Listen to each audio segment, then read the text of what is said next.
I used to think that I had like a core of steel that ran through me that allowed me to continue to keep going. And that was the strength part. But I think the resilience for me is maybe the more emotive part that makes you get up in the morning, still have a smile on your face. My name's Alice. I'm a suburban housewife with 2 grown-up children, a dog, a station wagon, living in the suburbs, and I have been involved with the Bobby Goldsmith Foundation for the last 30 years as an HIV positive person. So it began in 1994, around the time that our second child was born, and my husband had pneumonia for quite some weeks. And the day that I came home with the baby, he was getting in an ambulance to go to the hospital because it just wasn't responding to the antibiotics. And I guess it was maybe 2 weeks later that somebody finally said, maybe we should test this man for HIV, because in 1994 we were so far outside what they thought was the demographic. I don't remember a lot because it was such a shock. The only thing I remember very clearly is that the first thing we said to each other almost simultaneously was, we both said, I don't care where it came from. It was like suddenly we were just standing on a blank floor.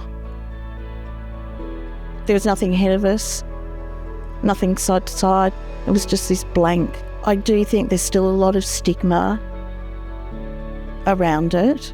It's organisations like Bobby Goldsmith and the other HIV organisations that are doing the education, and you know, there's not a bucket of money there to spend on extra training. I've been aware of Bobby Goldsmith since the diagnosis, and it was going to an art program that they offered.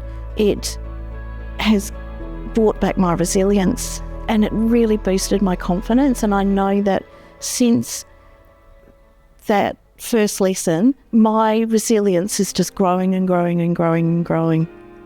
Realising there was a community there for me, because I'd spent so many years in a secret box, not reaching out to anybody. I can't thank them enough for that.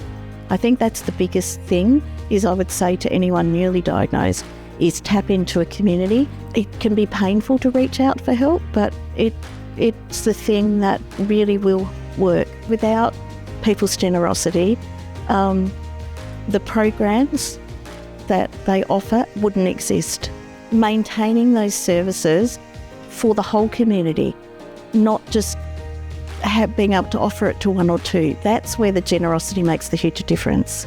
My hopes and dreams are that the support continues. Know that you aren't alone. You are not alone. We are here.